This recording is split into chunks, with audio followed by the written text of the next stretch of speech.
Welcome to the Trader, a Traitors podcast. My name's Matthew, and I'm a writer working in TV development, and I am a handy faithful. The Trader features deep dives into every episode of the multi-award-winning hit TV competition series, The Traitors, as well as interviews with contestants from the shows.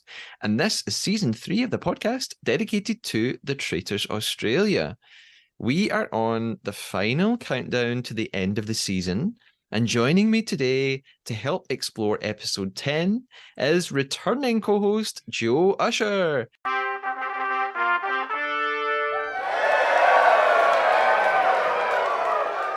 Joe hosted episode 2 of this season with me and is back for more.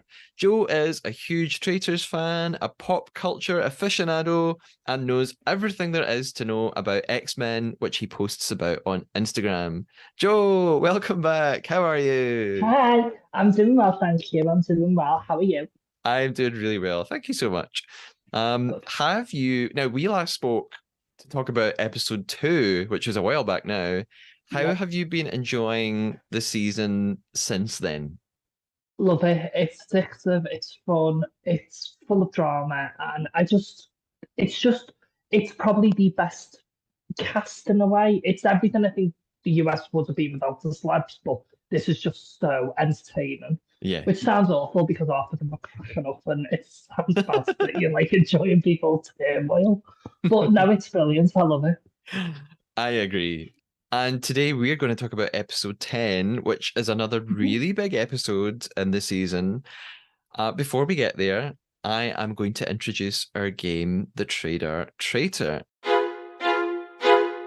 Joe, you've obviously played this game before, but for the Mhm. listeners, here's how it works. Our goal throughout the episode from here on in is to tell a lie to one another. The lie has to be a fabrication, a made up fact, big or small. It could be about the show, it could be about yourself. For Mhm. example, you could tell me that the producers originally made the traitors choose 4 people for death row this episode, not 3, but that they had to stop filming and restart again. However, your lie can't be a fake opinion, like saying you think the traitors made a bad decision about who they put on death row. At the end of the episode, we will then put our traitor hunting skills to the test and decide what we thought the other person's lie was. Joe, I think this is our third time now, right? Are you ready Yeah. to play again for the third time? Yeah, and let's see if I can pull it off like I did last time. Here we go then. We are going to talk about episode 10 of the Traitors Australia.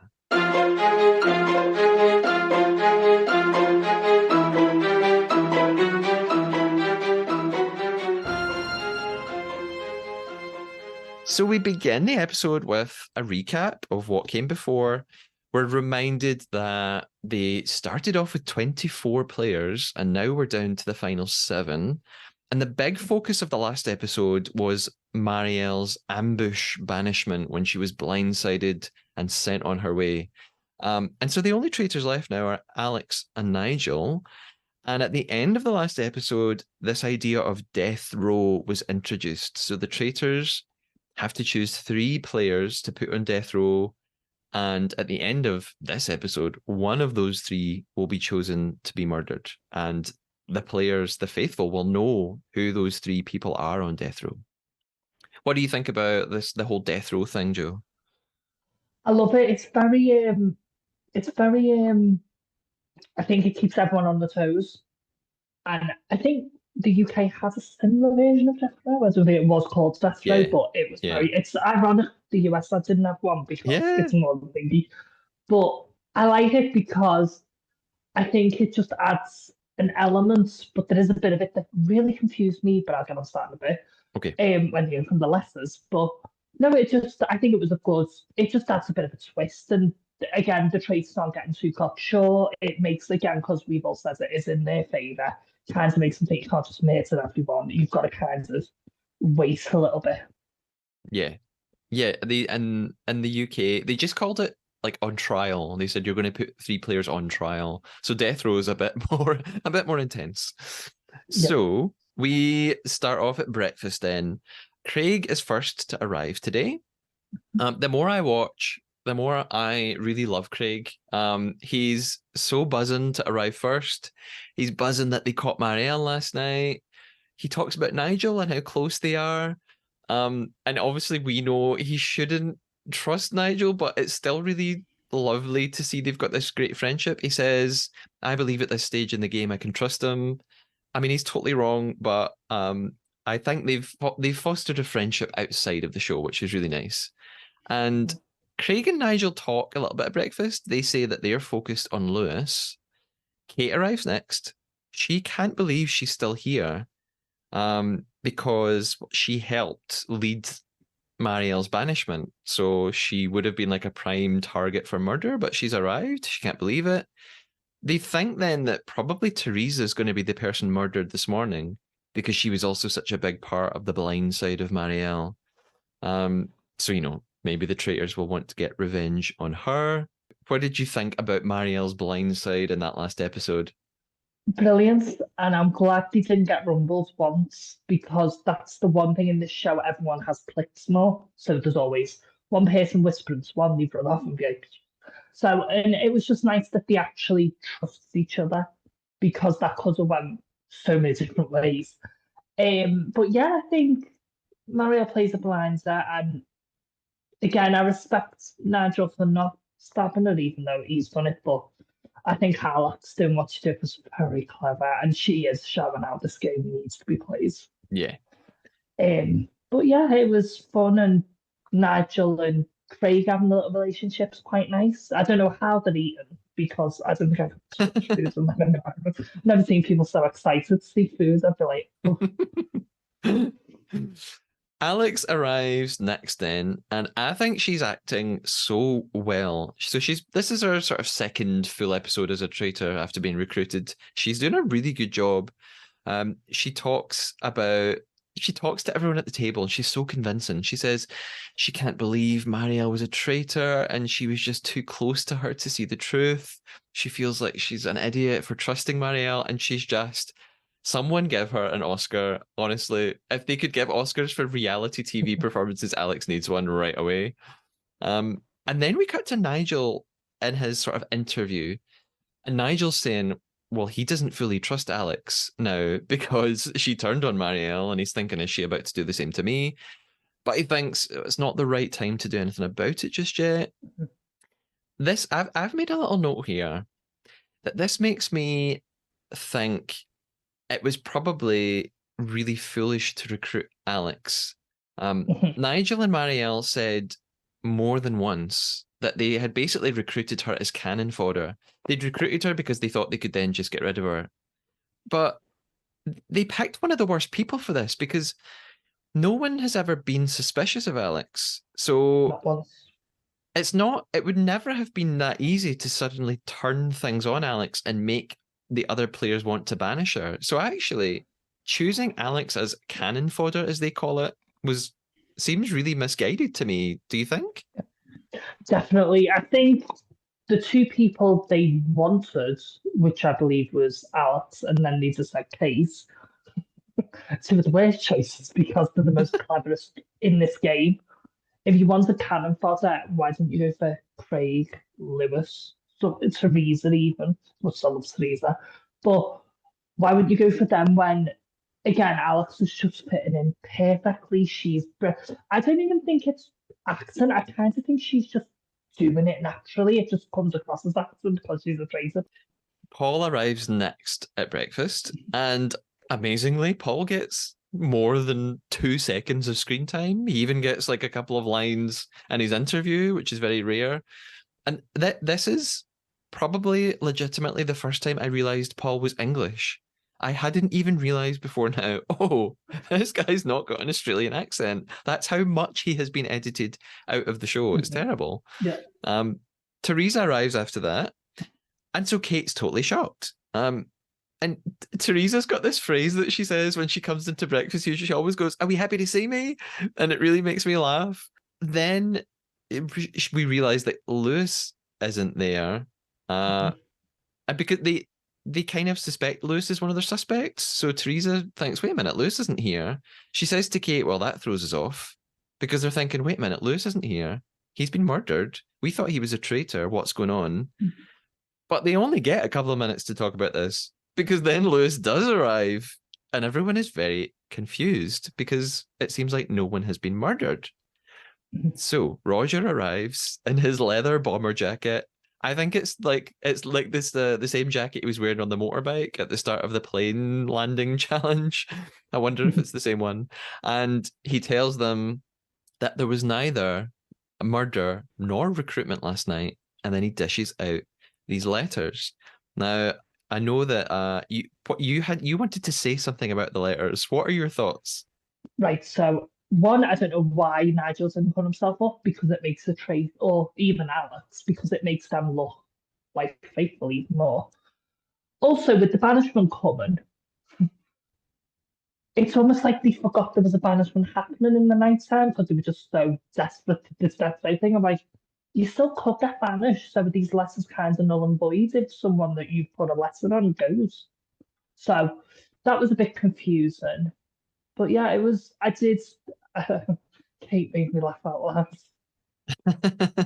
when she was like, "Yee, a letter," and then she opens it like a girl, and then it was all, "Oh, yeah, I've read the first line," and then Denise was like, "I want a letter," and then it was Yeah, like, I don't, oh, it was just that was one of the funny.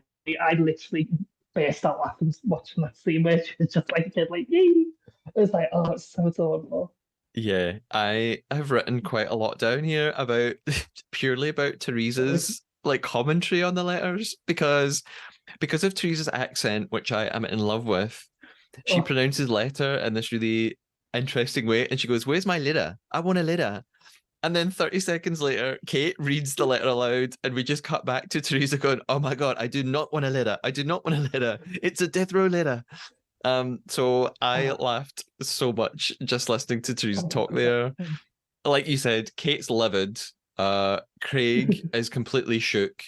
There's like a nanosecond shot of Paul. They have their letters now. And at this point, we get Craig's backstory.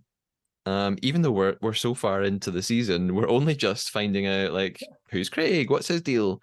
It reminded me of The Apprentice. Like when at the start of The Apprentice in the first episode, usually you see all the candidates and you see what's their story and what business do they have, what career do they come from.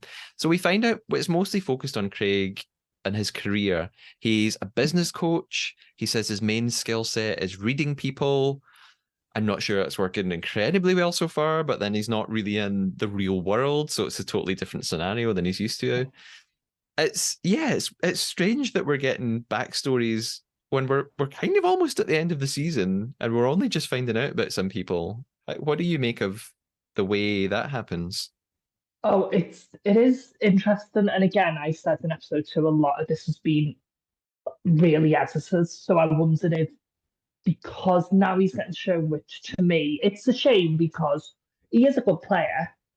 And again, I feel most people's jobs, like again, the environment is important, but a lot of people have gone, I'm a lawyer, I'm this, and it's like, well, you're not doing a good job. I think only one person, Mark, was nailing it. But I appreciated it because it made him, when I watched that flashback, it made me think he's a contender for this because he's got a bit of fight in him in that. Whereas when he's in the show, he's trusting Nigel, which might be a good thing, might not be, and stuff like that. But I think it really made him more, felt like you got to know him a bit because where people go, I don't know Paul, I genuinely for a while ago was going, who's Craig and Alex? Because Alex had the same issue Yeah, a few episodes prior. yeah. And you've just reminded me as well. You mentioned Mark. So Mark was a big character in the show and left fairly early, which is a shame because he was Mm-hmm. funny and he was really lively. And this might be a good time to mention that Mark is we're going to try and do an interview with Mark as well, even though he's gone for now and he went a while ago. Because Mark's such a great character, we'll do a bonus interview at some point because I Oh, I nice. want to hear Mark's thoughts about how he was finding the traitors so well. Mm-hmm. And obviously Mark basically created the name of this podcast. So I feel like I have to interview Mark. So at some point that will be coming. So in the episode, then we move on to the Silver Challenge. We're in the cars, And Alex points out that she's voted out every single traitor so far. So she's in an amazing position because what better way of proving yourself to be a faithful than to be able to say, well, all three of the traitors so far, Marielle, Angus, Claire, I voted for every one of them on their banishment night. So she looks pretty good. She's an unlikely suspect as a traitor at this point. Of course, she wasn't a traitor all along, but hey. Teresa, Kate, Craig, and Alex are in a car together, and they're trying to figure out who the late recruit was. And they know it's not Marielle because in her banishment, she said, I was a traitor from the start. Those were kind of her last words before she walked out. And they know that there are probably more than two original traitors anyway. They've basically figured out there's still at least one traitor left, and they want to know who the recruit was. Kate suggests maybe it's Nigel. And Alex is in the car, so she has to kind of react to this and respond. And Kate and Teresa notice that Nigel had spoken to Craig about the Marielle blindside plan, yet didn't then go and vote for her. So they think that this is quite odd. So their attention's on Nigel. Meanwhile, in the other car, we've got Lewis, Nigel, and Paul. And Lewis is asking who they're suspicious of, apart from him, because he knows that some people are suspicious of him. And the conversation sort of comes around to Teresa. Maybe that's who they might be looking at. So we get to the main part of the Silver Challenge, and it's the art gallery. Roger says to them that Interpol has his fingerprints and he can't do any more thieving, so he needs the players to help lift a bunch of items from some plinths. And he goes, easy, right? But then there's lasers. The lasers appear. And we've seen, it's funny because this is basically the one challenge that was in the other two English-speaking versions of the Traitors. Most of the challenges are completely different, but we had lasers in the other. So I guess, Traitors Australia came first. I guess when Studio Lambert and NBC were making the UK and US ones, they were like, hey, we like the laser thing. We'll copy that one, but none of the others. Do you like this task? Do you like the mission? Do you know what I do? I actually feel they watched it and thought, let's make this easier for the contestants because they were diabolical. But it was, when you seen the lasers, I remember watching it this time on the first time and thinking, oh my God, this seems so much harder. And the rules were different because I don't want to go ahead in the sense, but it was basically they were able to just use the same person over and over again. Yeah, yeah. And I was like, if that was in the UK, and it would have been interesting if they changed this to the way we do it now, it would have been interesting to see them build no prize pot for the funds because I think that will cause more tension. I was kind of like,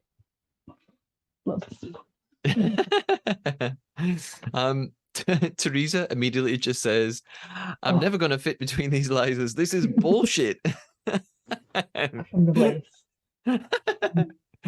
So it's Nigel who begins. Also, you said that it's a little bit different, and one of the reasons it's different is because the lasers are moving in this one. Well, some of the lasers are moving, but Nigel does amazingly. He picks up this big, massive glass vase and gets it all the way out. He does such a good job.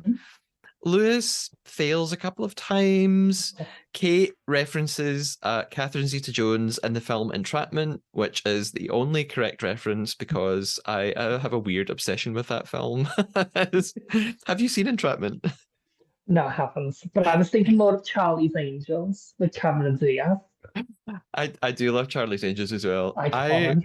I recommend watching Entrapment. It's from like 1999 or something, so it's probably quite dated now, but it's just 90s-tastic. I love it. Catherine Zeta-Jones, Sean Connery, weird age difference relationship, but good fun, really good fun. Anyway, I digress. Teresa makes another really funny comment. She's talking in her interview. She goes, Paul's bollocks, Craig's bollocks, Kate did okay, but then she was bollocks as well. So, Everyone is just like flopping at this challenge until Nigel goes again and is amazing, and again and again, and like, what the hell? He's so good at this. Paul gets a little bit more screen time, and we have to savor these moments when we get some Paul screen time. He Yep. says that Nigel is a ninja, or that he's like Tom Cruise in Mission Impossible, and he is. Yep. I wonder if maybe it's like more mental than physical. Maybe because Nigel's so cool in a crisis because of his job and his past. Yep. Maybe he's really good under pressure, so the lasers don't Yep. phase him. That's my theory that I'm going with. Or he's just like really athletic. Maybe it's just that too. Roger says then that by the end, they've been a great team of one. So shady of Roger. I love these really shady lines they give him. But he's right. Nigel basically wins all the money for them here. Yeah. Does Alex have a go on them lasers? Because I can't remember. I think if she does, but we probably see a split second of it. No, because I was thinking, I was like, I'd love to see Nigel and Andy from the US do that because they both nail that challenge. Yeah, yeah. But yeah, I'd like to see this challenge done next season with the rules of the others, because there was a part of me thinking it feels like there's no risk and rewards, which is to me what these challenges have all been, except that one was like, Nigel, you tell us many times. And I was like, I wish in a way he couldn't, because it is about more risk in everyone's mind then. Yeah, yeah. So we are back in the cars after the challenge, and it's funny because they celebrated how well Nigel did, and so quickly it's just right back to traitor hunting discussion. Nigel's trying to get everyone focused on Lewis, and he keeps saying he's got this sort of storyline that he's trying to pimp out to everybody. He says that Lewis looked really panicked and pale at the last banishment, so he's kind of trying to cling on to that. And they also start to talk about the shield, and they say, well, if our eyes are on Lewis, but what if Lewis wins the shield? Who's our plan B going to be? Who are we going to vote for if not Lewis? So they've got this sort of conundrum to face. Nigel is also still scared that Alex is going to stab him in the back if need be. So he's determined to win the shield. And we've seen that before with Nigel in the lake challenge when they could win a shield, and Nigel was right in there first. So he's ready to go again if he needs to. That's probably pretty wise, because Alex is strategizing in her interview about how she can pin things on Nigel. So she's thinking, well, I can tell everybody to think about what we've just said about the fact that he went for the shield way too hard in the late challenge. And she says, leading from behind, that's how you be a traitor. It's actually scary how good she is at this. She has not been a traitor for long, and she's slotted into the role so cleverly. She's completely in the zone. She's got it. I mean, I could throttle Nigel at times. Like in that car, he was saying Teresa. Then he was saying Lewis, which he just said to Lewis he'd go with Teresa. The biggest name you should have said is Alex. Because she's not that far off throwing you under the bus from the other car. Yeah. So why isn't he thinking Alex when she is literally, and he's seen a chop Marielle out. And when you look at him, you think, you can see him sweating. And it's like, well, she's not in the car with you. If you're looking for the name, Teresa and Lewis aren't realistically any threats. She is. And if you're out, then you're not going to win that money, which the way she's playing at the minute, she's kind of the front runner at the moment. But again, it just made me think, you can see he's not doing as good, because I think if this was an episode 2 ago, these have gone in house. Yeah.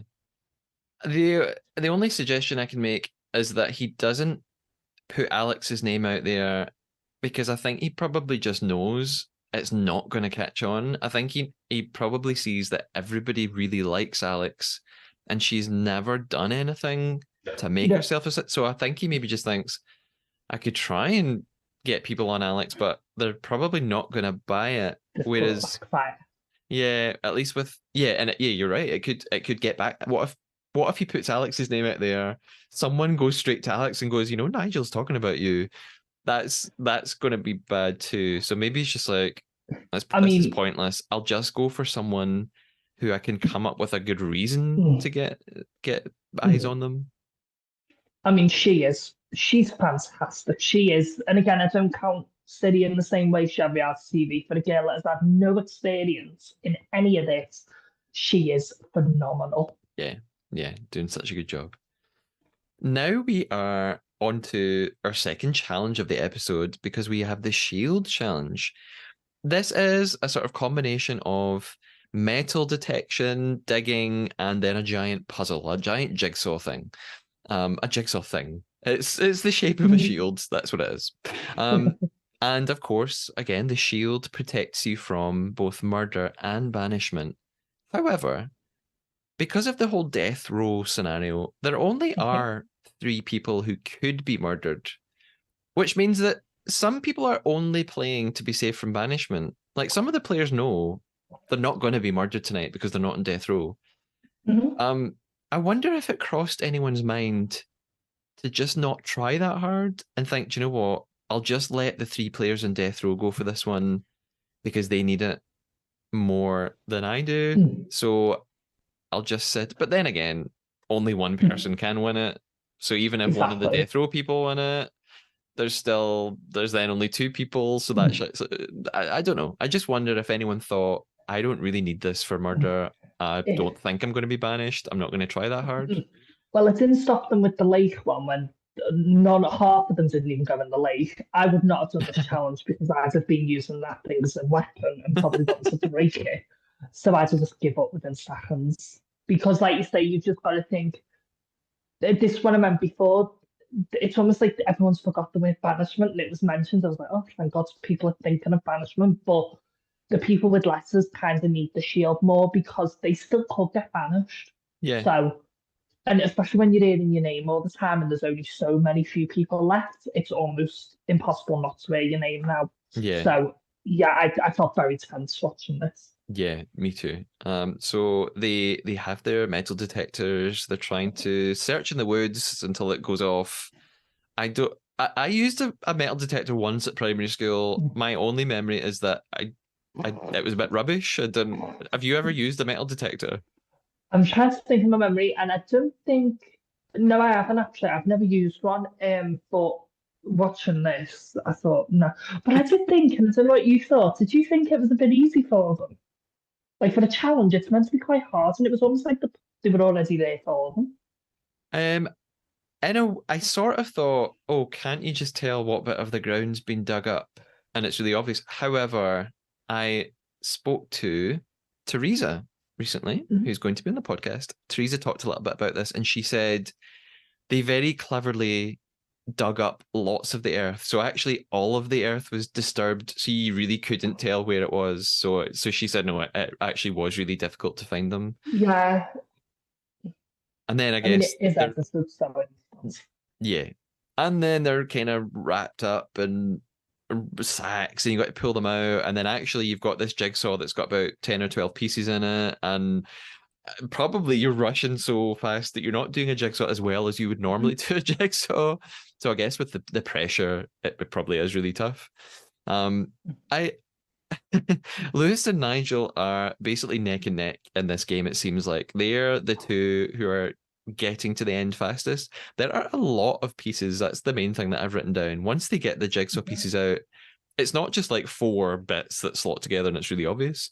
So No. they're actually struggling to even get the pieces out of the sacks. Like Lewis thinks he's done it, and then he realizes actually the T for traitors on the shield pattern, it doesn't really line up properly. So actually he's got some pieces muddled up and he's racing to rearrange it. And Nigel's doing the same thing at the same time, and it's getting really, really intense. But Lewis manages to get there. He rearranges it. He finishes. He leaps on the table. I wonder if they're meant to do that. I wonder if they're told, right, when you're finished, jump on the. I think not. I think Lewis is just really excited. I mean, also it's probably in his mind. I mean, I mean, it was weird watching that challenge because you could see thing and then Kate's running up with a little sack, and then they're all and I was like, the sack is just giving me more anxiety than it should be because you can see him literally fighting to get off with all this string. But it made me Yeah. think, did Lewis do jigsaws because he was actually nailing it in a way? Nigel wasn't. But I think when he jumped, it was probably, I mean, as a boost, it broke it all because as I thought, he's probably is his name all day. And it's like, these people are gunning for me. If I don't win this, Nigel's gonna slam. Because I did find him a bit smarmy and that's why I was like, you better not win it again. I can't be having another USR where he won every shield. So I was like, when those ones, I was like, God. Because then they're going to have to start thinking of a plan B, which Yeah, was nice. yeah. I don't know if maybe Lewis is like some sort of jigsaw player, or I'm going to present another theory. I like to present theories sometimes about players that have absolutely no basis in truth. My theory about Lewis being really good at this is that, stick with me, Lewis is an electrician. He's a spaggy. So Lewis is probably very good at like at like be like fiddling around with like manual, like intricate like he has to like cut wires and like wire plugs and like be Mm. really careful. So maybe Lewis is really good at this because he's good at like It, fitting things and like arranging things into places. do you know it's better than my theory, which was the gambler theory? And I'm like, I don't know what puzzles have to do with gambling unless the fastest person that puts a puzzle wins money. It's not a bad, it's better now than mine. That's why I was giggling. But no, it actually, you've got a good point. It's more better than mine being he's a gambler and he likes to do puzzles. So, whatever his reason is for being good, Lewis wins. He jumps on the table. He's so excited. However, no one is clapping for him. It's actually kind of awkward. Kate is just walking around behind him looking really annoyed. And Teresa just goes, "What a load of shit." Uh, Roger gives Lewis his shield. And Oh, they're all kind of just standing around with their arms folded. Paul is literally shaking his head, and they just turn and walk away. And I thought, poor Lewis, like, yeah, you all were going to vote for him tonight at banishment, but come on, like, it's a game. Like, give him a break. even, I mean, even when he walked in that door from to breakfast, I have never felt like I want to give someone a big hug because I thought the awkwardness of, I mean, as much as I love Teresa, she kind of after the plug. He walks in, it's almost like, what are you doing here? Like, you almost got the vibe, and it was like, he's just won something. You're meant to be a team, and I've always commended the teamwork regardless. But in this moment, I was very disappointed because it was like, could you not like shit on him anymore because he's already like you may as well just said we don't even care. Get out yourself. We're still Yeah. gonna try and vote. They still vote for him because I get And that bad. I think yeah. Alex was the only one that didn't really. I think Alex was the only one that was like, well, fair enough because I've got an actual in sight, so you're fine. Yeah, that's true. Yeah, I think Lewis is just really a sweetheart, and I just Oh yeah. throughout this whole series I've thought, what has Lewis ever done to upset anyone? Like he's just always so smiley. Seems like he's really positive. Like I He's think he's great.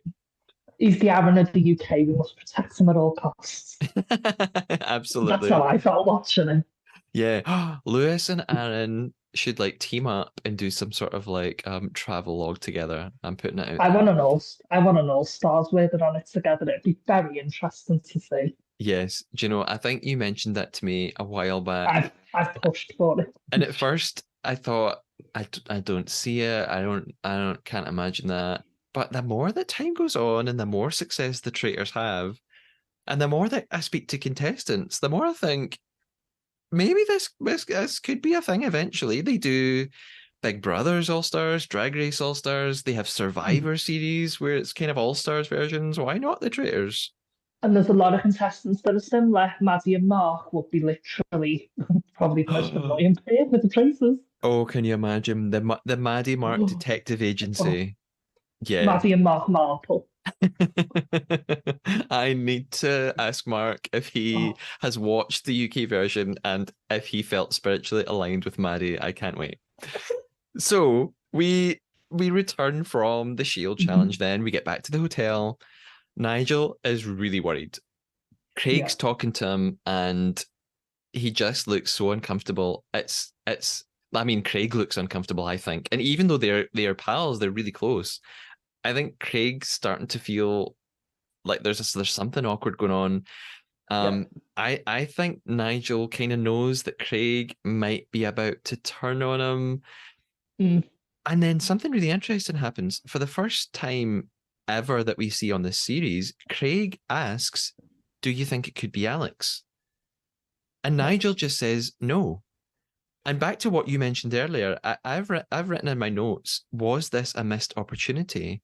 Like, should Nigel at this moment have gone, hey, maybe it is Alex? I've wrote in my notes, Alex's name comes up, but Nigel did not push it. What is he doing? There's 5 exclamation marks. Like the opportunity is there from Craig, who is close to Alex in all Yeah. intents and purposes. Why not? And again, he has an opportunity in the car twice. He has an opportunity here. Where is he almost, in my mind, and I didn't put this in my notes, but has he given up and thought, F it, I just want to go home because I can't be doing with this anymore? Was there a bit of self doubt where he's like, he was Keisha from the Sugar Babes, where he thought I may as well just go because there's a new girl here. Yeah. I love the Sugar Babes reference. I I don't think he's given up, but I can imagine he's just got 50 different thoughts in his head at once and he's trying to balance all these different scenarios that maybe just when Craig says that he's just too busy thinking about 20 other things that he doesn't see the opportunity to pick up on it. Or I wondered, is it a test from Craig? Like maybe Craig doesn't really think it's Alex. He's just putting it out there to see what Nigel will do because Craig's thinking, I'm going to put out the most unlikely person. I'm going to put out Alex, who I love and we all think is really sweet. See what Yeah. Nigel does. And Nigel recognizes that and thinks, no, Craig's really close to Alex. He doesn't really mean this. So I'm not going to go along with it. Who knows? Who knows? But Craig then, the thing is, Craig follows it up by saying, no matter what, you and I are going to be mates outside this show. So Oh, I thought, and which is really sweet, but I thought he might as well be saying, Nigel, I'm going to vote for you tonight, but I love you anyway. I thought that was kind of his way of saying, look, we're mates. This is just a game. Heads up. You're probably going to get votes tonight.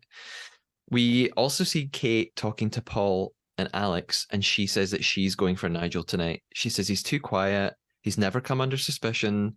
And again, he jumped in the lake with the 3 other traitors. That, like she says, look at the people who jumped in the lake. It was the traitors. Alex is loving this. Alex is just like, yes, yes, Kate, perfect. You do the talking. I'll just go along with it. Teresa is mega nervous because they're all going for Nigel, but he's only their plan B. Like she's sure Lewis is a traitor. Um, and she even says that she suspects Paul over Nigel. So like she doesn't really know what to do. She doesn't know what's going on. She's like doesn't know why everyone's going for Nigel. She doesn't really want to do that. And things become very awkward. Everyone's sneaking around in little groups to have these private discussions. And there's this moment where Teresa and Nigel are just left standing in the hallway incredibly uncomfortably. And Nigel suspects that there's going to be another blindside like we just had with Marielle. And Teresa says, I think it's going to be either you or me. And I wonder if she's just saying this because I don't think she's really in danger at this point. I don't know. no. I don't know if she's just trying to make the conversation less awkward. I What mean, did I mean, again with the UK, with the way that awkwardness was at the end. If this was, I felt this was worse because there was more people, and you could feel like no one wanted to speak to him. And I was like, yeah, this is a game, but kind of just not say because again, when you're Kate and that, and again, great player, love her. But you kind of think, give him the benefit of the doubt and just say, look, we think it's you, rather than speaking in a room because, and you could literally see, you could almost see the head, like you could just see the wheels cogging in his mind. You could see him thinking, even when he blew, and I thought, this is uncomfortable viewing, and this isn't even just uncomfortable for them. I was like so close to fast forward in it, but I thought last time I did it on the UK, I had to rewind it back because I missed a massive portion because I was like watching it with my, because it does make you uncomfortable because it's like school. yeah. It's like a school environment where you're like, let's not invite them to the party. But it was just, but then in a way, he's done it with Marielle loads, and they did it to their own traces with Angus and that. So it's like, how much sympathy can I have when it's all right, you're doing it, but now you're on the chopping block? And you couldn't really even blame Alex because she was just in the background, just like nodding and smiling. She just blended in that background right away. Kate and was it Paul were just Yeah. yabbering on about it. And Paul was quite shocking because I thought he was close to Nigel, so I was a little bit confused there. I think Paul But then you is don't want to get on close. Kate's bad side because she can go for you and she has every receipt. Yeah. I think Paul is close to Nigel, but put the game above friendship and thought, yeah, I'm close to him, Maybe. but I think Mm. he's a traitor, so it doesn't matter that I'm friends with him. Yeah. Yeah. But Nigel then kind of like kicks into high gear and he says he's going to save himself. He's determined to not go down, Yeah. in this sinking ship. So he starts working his way around people and he's trying to pin them down to the truth, but no one's been honest with him. And I've mentioned this before, but I'm going to mention it again. It makes me think of Big Brother. Mhm. And one thing that's always struck me about the traitors is that it turns the Big Brother voting system on its head. Because in Big Brother, you're not allowed to discuss nominations and you have to keep them a secret. But in the traitors, it's the complete opposite. And the traitors, you actively are encouraged to discuss your nominations.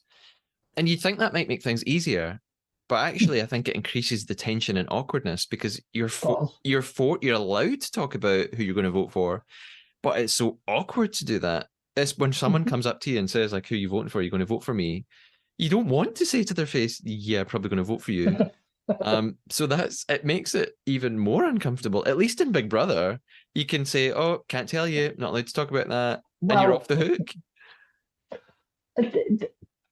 again, I'm thinking forward. Could this be a rule that maybe changes? Not so much. I think in the past they maybe should, but I feel like coming up to banishment or there's a punishment, whatever that punishment would be, I don't know. Because again, with Big Brother UK, like you said, there was a penalty of you're up for nomination. Maybe, I mean, I don't know how many death notes they'd be given these lot. These all be up for murder.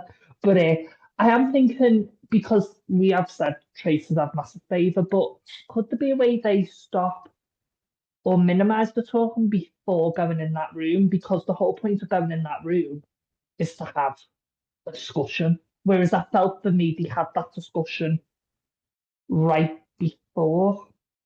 And again, going back to the UK final, when a certain contestant went, "Look, I'm done, I'm walking off." They don't want this. And that's what kind of worries me with, because Nigel could have just went, "Look, just."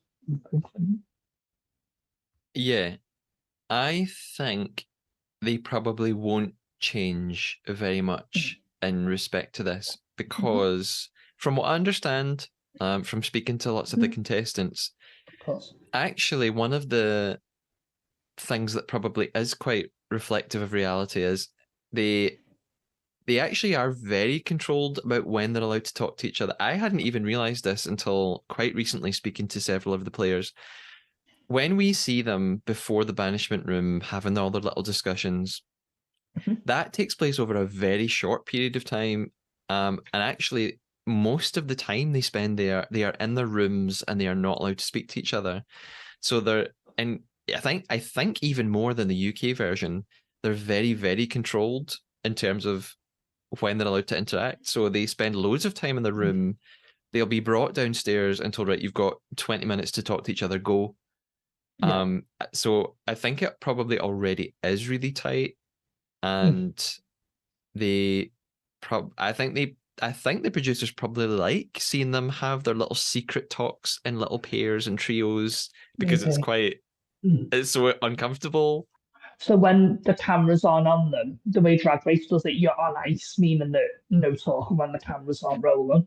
Is that how it is there? Yeah, yeah, very much like that. Which would explain why in the previous episode I Mhm. talked a bit about when Kate and Teresa get in the car to go off to the mission, and Kate cannot wait to tell Teresa what she heard Marielle say. And that is because they've had no other opportunity to speak. Up until then, they're told, do not talk to each other Um, about the game. Only talk once you're in the car, the door's closed, and the engine starts, pretty much. So yeah, they're very, mm, very, very mm. controlled about when they're allowed to speak to each other. That's a bit like me when I have some Traces news for you, and I like, what's that even news? And I'm like, I need to send it now. Yeah, exactly. Exactly. Yeah, you're one of my main sources for like the TT news segment, so that's very helpful. So we we basically are heading into banishment now, and it looks like Nigel's in big trouble, but we know that he wants to save himself as much as he can. Yeah. I think again, Roger and production are shoving them in a particular direction. I think there's quite a lot of prompting because he gives this speech at the banishment room, and it's very much focused on friendship and not being blinded by friends. So I feel like that's very aimed at Craig and Nigel, or maybe it's just aimed at everybody because they're kind of all, we're episode 10, they're all probably quite close now and they all know each other Yeah. fairly well. So I feel like that's a deliberate attempt to provoke the players and not make them stick to their friendships. So Nigel kicks off the discussion and he immediately points to Lewis as a traitor. And he just upfront lies about being a faithful. He says he's a faithful and he has been from the start. So he's going all in. He's like, if I'm going to save myself, I'm going to just have to barefaced lie. Uh, but then Paul gets another little bit of screen time here and he reacts and he says you shouldn't have to say you're a faithful all the time. But, I kind of think you do.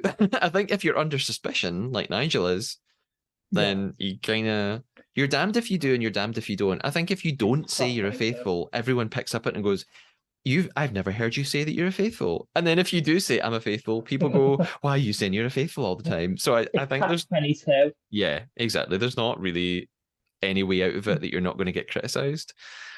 Craig turns to Nigel, uh, and he says, look, we're really close. But he admits you would have been the perfect recruit. So he thinks that if Nigel's a traitor, it's because he's a recruit. Little does he know. And Nigel then cleverly does tell the truth here. He says, hand on heart, I was not recruited. And that is true. But then he follows it up with another complete lie. He says, I've not Yeah. deceived people. I have not lied. And that's a lie. Mm. So there's a slight pause then, possibly just in the editing, before Alex speaks up. And Alex, it's just this brilliant moment because Alex suddenly goes, can I just?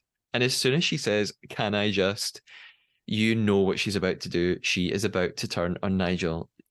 She's making sure that she's on the right side of the vote again. Because, like I said earlier, she has voted for every traitor to be banished so far. So she's making damn sure she does it again. She sees what's happening.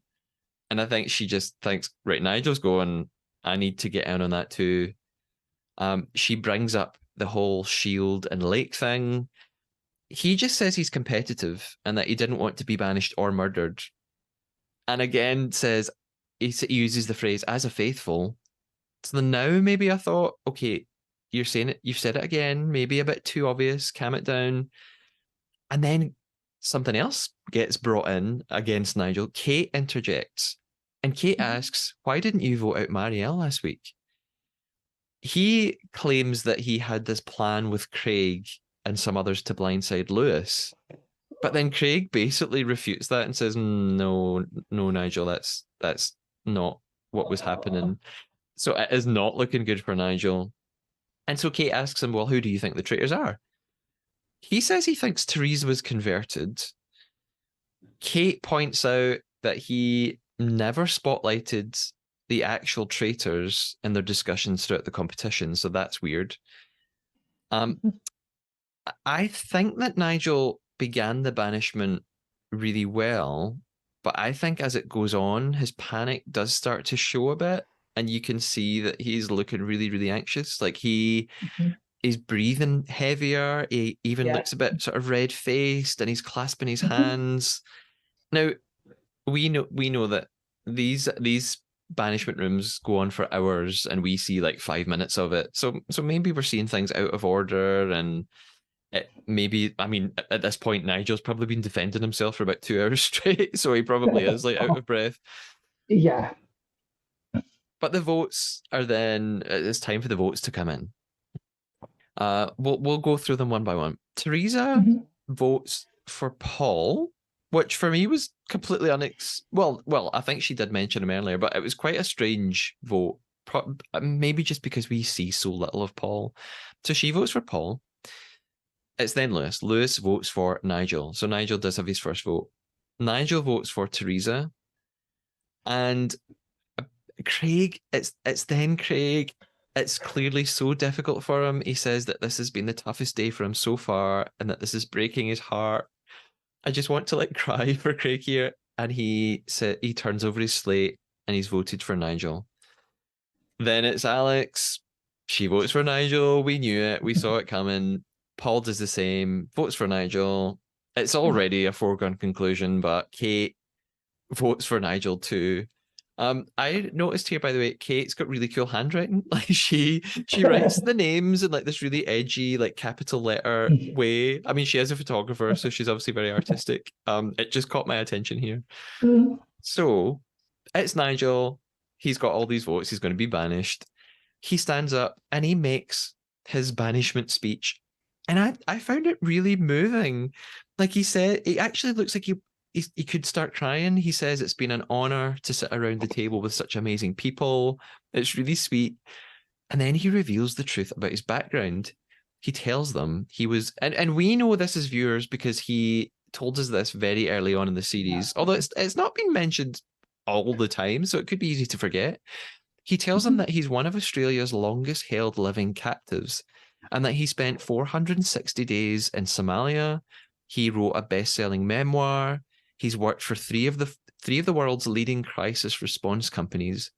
Everyone looks totally shocked, and I think that they think he's about to tell them that, oh, I'm a faithful, I'm such a good guy. But then he keeps going and he says, and I'm a traitor. There is even more screaming than the last time. Kate's reactions are always the best. She just gets so excited. She's always like jumping up, screaming, hugging people. Craig cannot believe it. We see this brilliant shot of Craig, but in a nice way, I think. Like Craig, he's shocked, but he's kind of smiling. Like he's like, I can't believe my pal was like playing this game so well. So he's not like horrified and angry, I don't think. He's just so surprised. We then cut to the car and we see Nigel having his interview as he exits and he drives off, well, is driven off. He admits that his tactic was to use his connection with Craig, and that it obviously didn't work. He's really impressed with Alex and her betrayal. I mean, I'm sure it hurts, but he's impressed by it. And we go back to the banishment room, and Roger sort of ruins the excitement and brings them all back down to earth. And he reminds them that either Craig, Paul, or Kate will still be murdered tonight because they were all on death row and none of them won the shield. So it's off to Traitors Tower, and it's just Alex who's left. It's so weird. We have all these cut scenes as well that we always see, like these creepy scenes. It's giving me Da Vinci Code. It's very haunting. It's very like choral music, lots of stained glass windows. I feel like Tom Hanks is about to appear and solve a murder. Alex comes into Traitors Tower and just says, sorry, Nigel, that's a bit awkward. And then there's a note on the table for her. So she reads the note to us. It says, Alex, you are now the lone traitor, which means you must recruit. You may choose one faithful to join you. Should they accept, the new blood will become a traitor immediately. So she starts thinking about who she's going to pick. So she says that she needs someone manipulative and conniving who can think 10 steps ahead. And she writes down a name in secret that we don't get to see. We've got a little cutscene again. We see what's supposed to be Alex, but it's not really Alex, walking through the corridor. And a note slips under one of the doors. And it's Kate. So Kate's been chosen. She reads her note. It says, you have been chosen to join the Traitors. Do you accept this offer or refuse? Love from the Traitors. And I think, we're not going to do any spoilers for the next episode. I think surely she's going to accept. And I think, what do the producers do if they refuse? Like, what if she said, no, I don't want it? Would they just have Alex alone? Because it's very unlikely, but imagine this. What if Kate refused? The Alex is just left as the one traitor. What if Alex then got banished in the next episode? So, I mean, what do you think about this? I thought that But can I say one thing? Yes. Right, jump at this in the course. You do know she accepts us because it shows at the end. Oh yeah, yeah, yeah. Oh yeah. Sorry, I'm I was saying sorry. thinking, You're right. You're because right. I'm thinking, I was like, oh, but Yeah, you're totally right. but still, I I've was got it in the thinking, rest of my notes. I just didn't read ahead. You're right. It shows us in this no, episode, so it's not a spoiler but at all. can I give my thoughts to the banishment room as well? Because there is some bits that I literally, if there was a bit I caught Alex saying, and I thought if they'd have listened, they'd have caught on to it. But can I add that in a minute? Yeah, tell us now. Right. So, um, I don't like how Roger kind of guides them like this fairy tale and like just let them deal with it, get the piece out. And this is what I don't like about their version. Um, but I felt really sorry for when. So Alex had said she's looking at the person she was close to, meaning Nigel. But to me, she never was close to Nigel. What she should have said is people we have not looked at before as a thingy. The fact she said close to, if the contestants were clues in, they'd be thinking, well, she's kind of egging him on in the car. She isn't close to him at all. She's a traitor. Yeah, And I thought if these had just looked in a little bit more, that was the one giveaway she's given them that she's a traitor. yeah. But it's almost like she's that good that it was almost like she did it in such a flippant way. But I thought as a contestant, as a viewer, and not a contestant, um, saying that would have made me think, oh my God, she's a traitor because she's never been close to Nigel. If anything, she's tried to push him on so far in this. So she just went, look, we're going for someone who we haven't looked at before. And it's you because he hasn't come up ever. And that's why I thought he was a bit cocky in a little bit. And it was a bit weird how he got so high and mighty. But I thought if she'd have just changed that word, she'd have not. Again, am I thinking too deep into that? But I No, do think it was a giveaway because she hasn't given anything away except that one sentence where she went, the one person I'm close to. The only time she's close to him is at that Traitor's Tower. She is not with him any other time. yeah. I hadn't even picked up on that. And you're right, it probably didn't didn't like ring true. But then also, like you said, no one seemed to notice it. So I guess she got away with it. Yeah. So I wonder if the situation had arisen where Kate refused. Might they have gone back to Alex and said, she's refused, can he pick someone else? I've made a note about this. I wondered if she gone to producers beforehand or just as she got that letter, they paused thingy and said, give us 2 to 3 names, possibly some that aren't Ah, on the letter. Because if she's done Paul Nigel, not Paul, if she's done Paul, Craig, and Alex, not yeah, Alex, that would have been unfair because they're all on death row. So they probably went, give us maybe 2 to 3 names. She may have said maybe Craig, let us say Teresa, Lewis, and Kate. And then if Kate had refused, obviously she's a friend, probably bye bye. And then they went, look, we'll put letters under the others just in case. yeah. That That's that what I'm sounds wondering. that's quite yeah, that sounds quite plausible that they might. The only thing is, if Kate had then refused and they said, right, we'll just give one of the other letters, the next day she would have told everyone, oh, I got offered to be a recruit last night and I refused. Unless she was chosen to be murdered by her then. And again, Oh I'm just yeah, thinking with my production hat on, would they have that's said to very the true. other two, do not open this letter? Unless then production come in and go, look, open the letter. Yeah, Because yeah. we all know this is, and it ruins my illusion. But sadly, we know this is going to become like Drag Race, where it all becomes a big open secret. Which, again, they're lucky that they can change bits of it, but it wouldn't surprise me if they had backup lessons plans for hmm 2 other people. Yeah, yeah, I could believe that.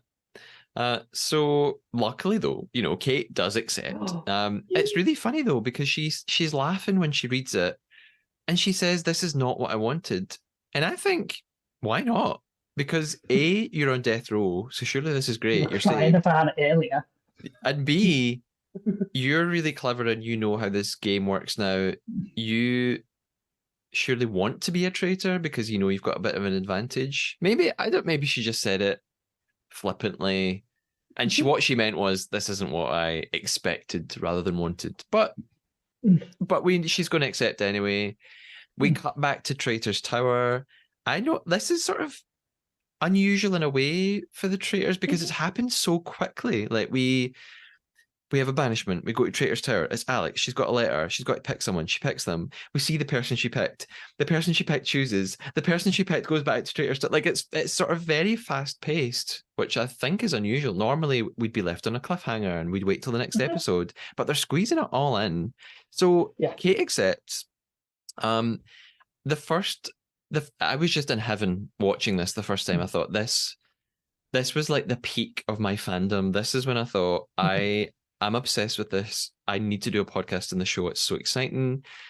Kate arrives in her mask and cloak, and she sits in Nigel's old seat, very symbolic. She removes her mask. Alex does the same. But I sort of thought Kate's reaction was quite muted. Like, I thought she was going to be going, oh my God, it's you. I can't believe it. But she kind of just smiles and like laughs a bit. I thought she'd be so much more shocked. What did you think? I have to say, oh my God, I have to just shout at me notes and you've just took the words out my mouth. There was a weird thing, like, she wasn't shot, but again, it makes me think, was she on her list? Because even though I'm saying what I said about what she said before, did Kate think, oh, she slipped up there? Because I think, but it's not worth it because no one's going to go for it. And Kate's been on the chopping block more than a few times. But when she took the mask off, I was like, oh, two women, this is going to be fun. And then I was thinking, oh, new Sugar Babes lineup's ready to go. We need one more member. But I was just thinking this is going to be fun because I think we're always used to seeing two guys. Yeah. I was kind of like with like Girl Groups and that, though, like I was like, oh, finally two women who are really strong-headed, best players that is. But I did have a theory. Should she have been allowed to pick someone from Death Row, or should she have been allowed to pick Lewis or Teresa? Because it does feel a bit unfair that she's just off Death Row now. Yeah. You mean should Kate have been involved in that Should decision? Kate have been, well, should Kate not have been allowed to have been a choice? Should they have let Lewis and Teresa? But I have another theory. Could she have said them and they'd rejected it and then she had to pick Kate?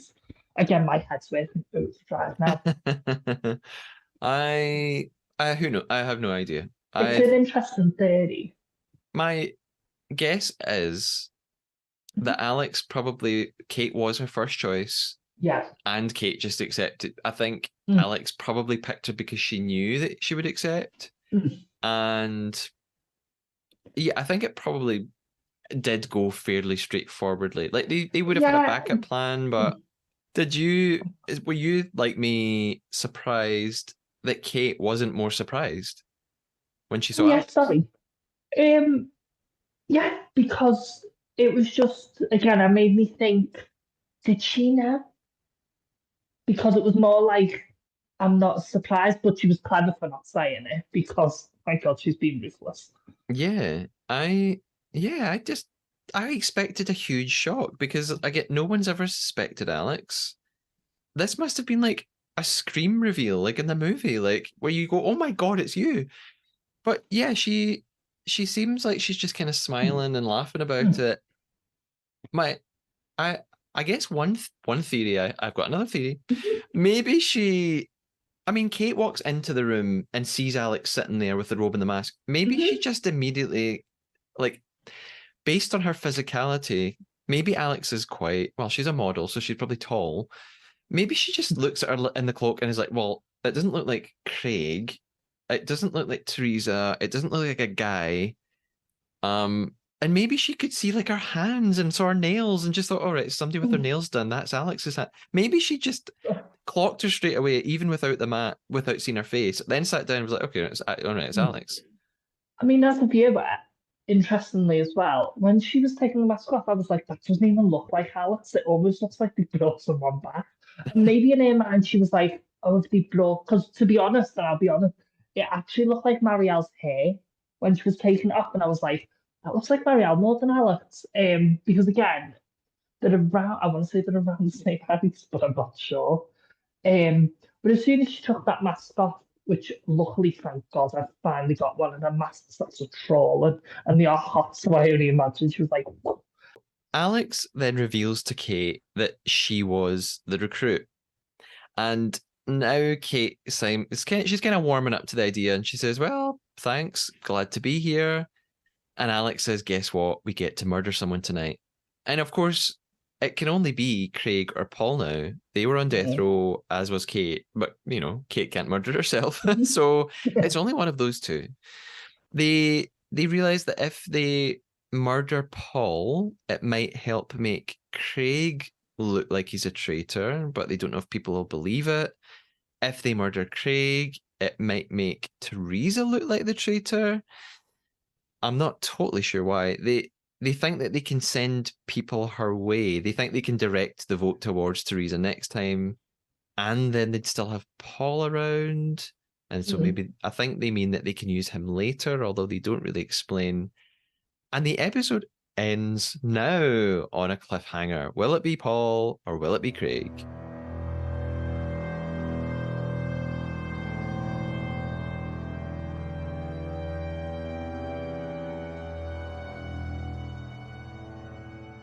I think I know what you're going to say, but overall, Mhm. what did you think of the episode? Was this a good one?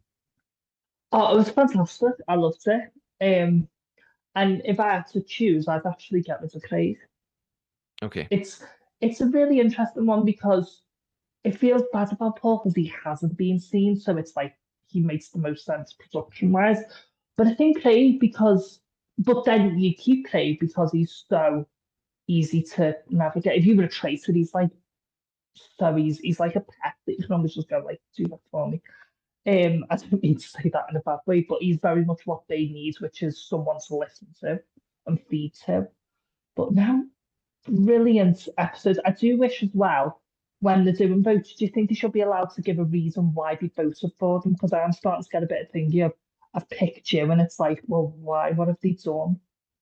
Do you mean when Like, they reveal, when they turn over the slate? exactly when they turn the slate, give me a reason why you are voting. Like Big Brother, for example, where they have to say they can't just go, oh, because you're like, they were told at one point they couldn't say there was a reason why, because I don't think you get any nominations. They were barred from saying that. Yeah. But it's like, I want reasons from why you are voting. Because it was like when Paul and Teresa, it was like, why are you voting for Paul and why are you voting for Teresa? Don't just put the name, give me a reason. I reckon it's probably just because they've already spent 2 hours, 3 hours talking about Oh, it. So, maybe. yeah, for the viewers, maybe sometimes we don't know why they've written a certain name, but in the room, they probably all know. Like, they've all been talking for hours, so they probably all Mm. know why they're voting for each other.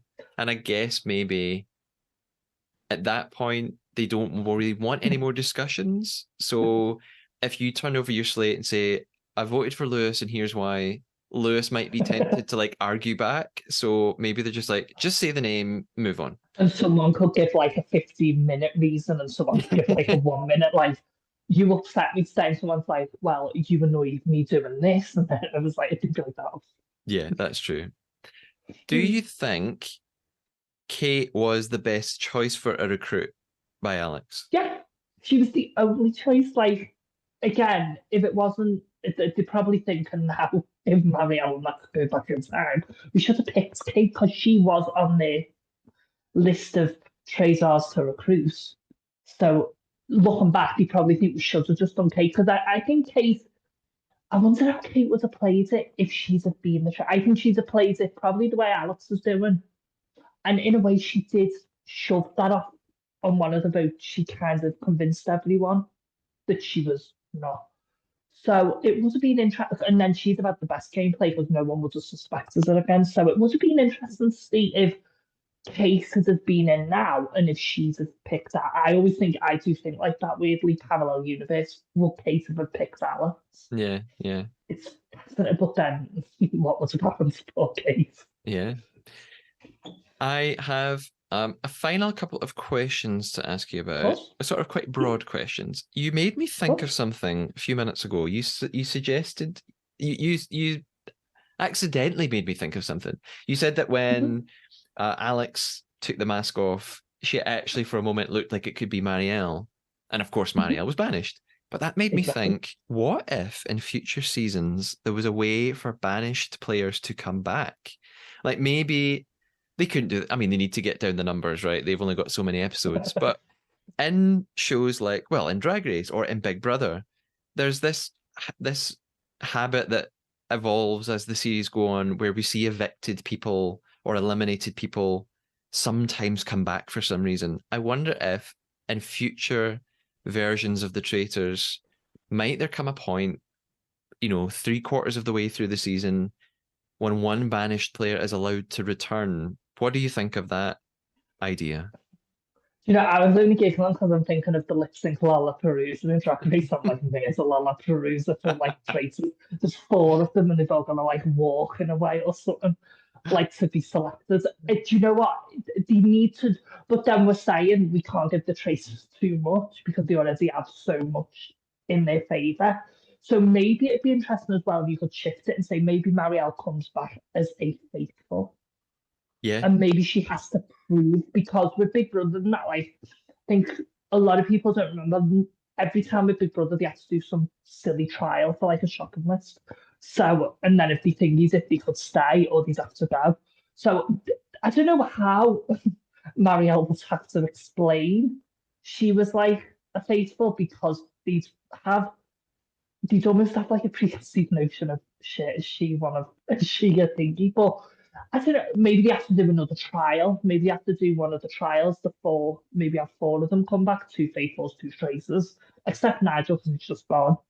But there has to be ways this game has changed. And at the minute, it is heavy on the traitors. But if you bring traitors back as faithfuls, that actually might balance the odds. Or some new character like that Crystal Maze lady that you mentioned a while ago, his mummy.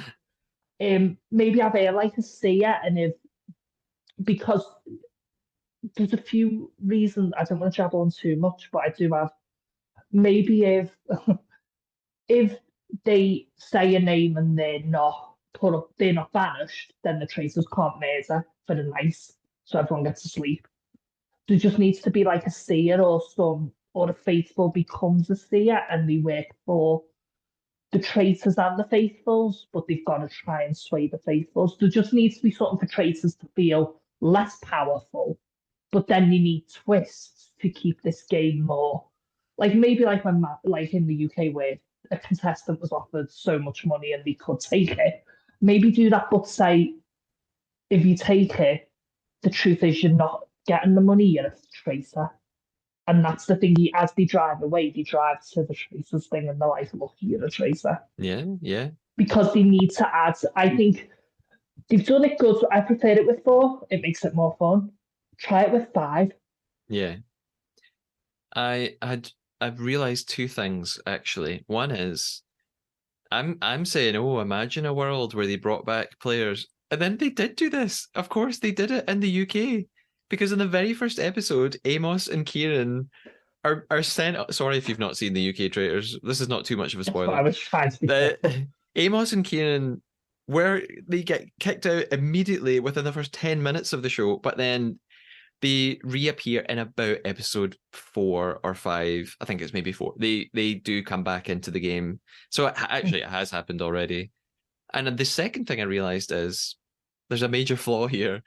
They can't bring back a banished traitor. Like they couldn't bring back Marielle because she knows who the traitors are.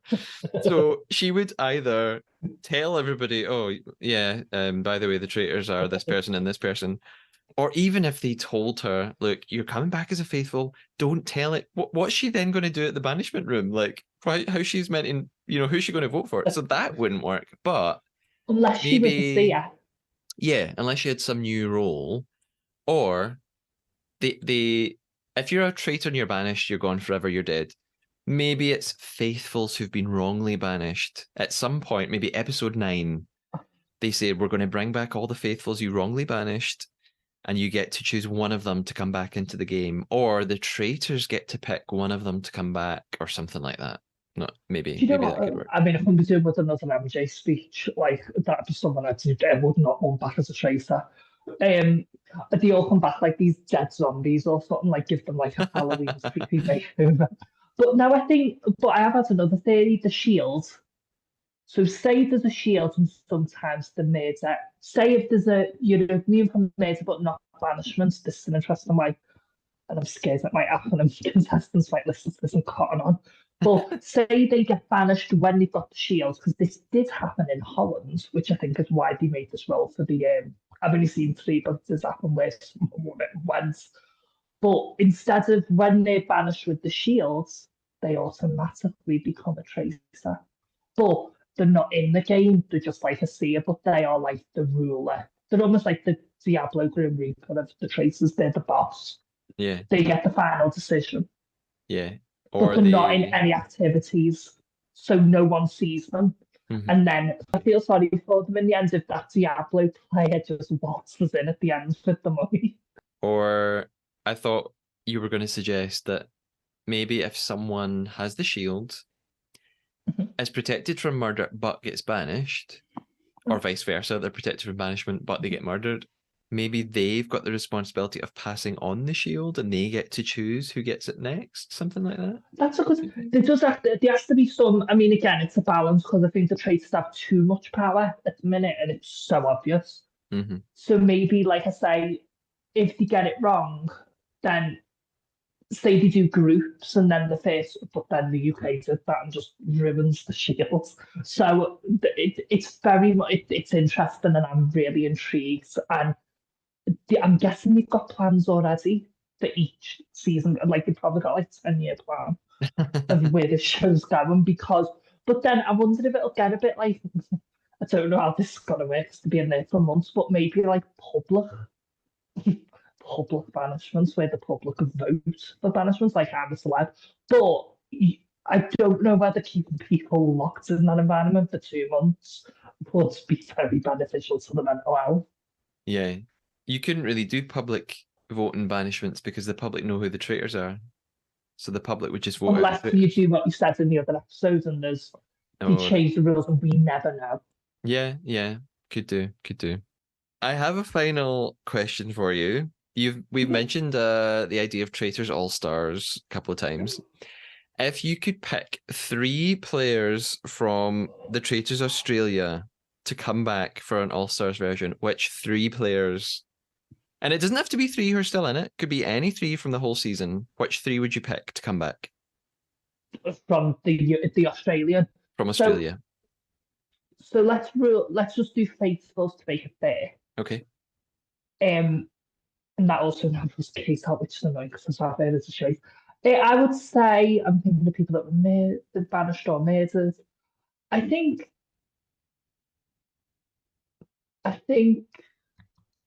what was the one that looked like Claire calls? Was it Tessa? Olivia?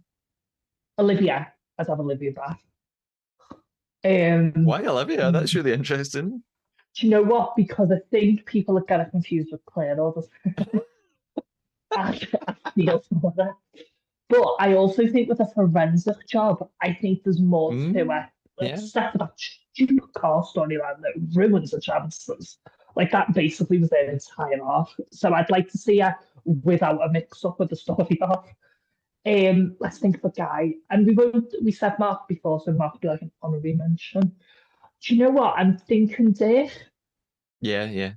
I think he could be quite fun. And let's go with another female. That is tough. I'm trying to think now. It's bugging me. Oh, what was her name? Sandra. I'd love to have seen her because she was really on that ball. And I think because I always think the early ones are sometimes the best contestants. Yeah. So for every Dahlia Sin and Drag Race, you get like a Katja Davis who you know has got potential. So I think them 3 would be probably the most interesting. I would have said Fee, but I found Fee wound me up in the end because only because she did what Matt did to Thingy. When Matt went nuts, I found she was losing it and no one picked her up on it. And I was raging at my partners watching it. I was like, she's doing exactly what she told Matt not to do, and no one's saying nothing to her. But I did like her as a contestant. She would be my number 1 choice to come back. She was on my list. Yeah. I love there's I like Dirk would be really funny as well, and Mhm. Mark and Teresa. I think Fee's time was cut short too early. I feel like Yeah. imagine she'd been in it to the end, she would have been hilarious in the final. Mhm. So she just made me laugh so much. Yeah, I mean, it'd be interesting seeing them as traitors because I think, what about these people that never got to be a traitor? How would they change? Like, how would Mark and like a Maddie be as traitors? They'd literally have to change their entire outlook, but it'd be interesting them doing the normal outlook, but then Yeah, you get banished from it. So it is interesting. I do want to do an All-Stars discussion at some point because I've thought about this since the beginning. yeah. Maybe we are going to manifest it. Mm, So, we're almost at the end of our game, the Trader Traitor. yeah. And briefly before we get there, I'm going to hand over to you. You can either, I didn't warn you about this in advance. You can either tell us Oh, about social yeah. media or and where we can find you, or do you have any recommendations for shows that we should be watching right now? Oh, I do. If you like Birds and Mysteries, and if you've ever have watched Father Brown, there's a spin-off show called Sister Boniface. Okay. I don't even know what Father Brown is. Never mind. So it's an old show about this like it's basically played by the guy who played Ron Weasley's dad, and he's like a priest, Oh, yeah, and yeah, he yeah. rides the bike, but it's been going for 10 seasons. And years ago, they had this nun in it, and she's got a spin-off show. And if anyone's ever watched Bones, she's like Temperance Brennan meets an eccentric British nun. It's mad, but she's really funny. I'd recommend that show. It's quite good. Okay, that sounds cool. Right, I need to write this down. Yeah, I'm sold. I was sold on Ron Weasley's dad. I was in. Mm. So, Joe, we've been playing the Trader Traitor. We Oh, were yeah, trying to lie to one another. Joe, did you lie to me at some point? yes. Okay, I also lied to you. What do you think I lied to you about? I noticed it. I didn't notice it last time or the time before. Did you not use a metal detector at school? That was a lie, yes. You caught me. It was a lie. I kind of didn't really think I was getting away with that one. How did you know that was a lie? So when you said it, and I was on the Alex, because as you were doing it, when I'm looking off into space, like it's me, because I'm trying to think of stuff in the episodes and little bits like Alex's speech that I didn't want to forget because I thought, I don't know how many people watching it or in the game knew about it. And I was like, so when I'm doing the opposite, it's not me, oh, I'm feeling unwell or upset. It's me just thinking, oh, I'm trying to catch up. But as you said it, I was like, right, I'm on the Alex train in the ads. And I'm like, Nigel's slipping off. And as you said that, I was like, well, they're slipping up there. And I was like, right, let's note that down. Otherwise, I'll forget, which I've done the last two times. So yeah, I just thought when you said it, I was like, there's not an else you could have said that, unless when we talked about like the production stuff. But I was just thinking that's the only thing that felt personal that you'd mentioned. Oh no, now you're going to give me like seven next time. Yeah, no, next time I'm just going to talk about myself after every sentence. Um, Joe, I have no idea what you lied about. I usually I've got my little notepad and I write things down as we go. I'm stumped. Like at no point did you say something that I thought, oh, that's a possibility. So right, I can't just give in. I'm gonna have to guess something. Mhm. What am I gonna guess? I think if you lied about anything, it was something about the show. I don't remember you saying anything about like yourself. So unless you made up Sister Boniface, That's real. um, what? This was my only guess. Was it because I Mhm. didn't notice it?